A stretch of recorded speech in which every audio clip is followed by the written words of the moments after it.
দুনিয়াতে থাকা অবস্থায় যারা আখিরাতে বাজার করলো না, সওদা করলো না, পরকালে তাদের কি উপায় হবে সেই চিন্তা যারা করলো না, তাদের মতো হতভাগ্যই দুনিয়াতে আর কেউ নেই।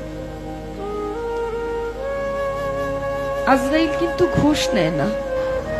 আমি অনেক টাকা গান করতে করতে অনেক টাকার মালিক, বাড়ি গাড়ি সবই আছে, যদি বলি যে আপাতত আমার গাড়িটা নিয়ে যান, আমাকে কয়েকটা দিন সময় দেন, মানবে? কারো কথা মানবে? মানবে না।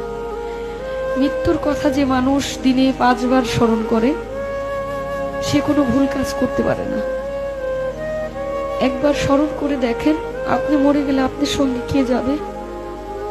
আপনি মরে যাওয়ার সঙ্গে সঙ্গে সকল কিছু ভাগাভাগি হয়ে যাবে।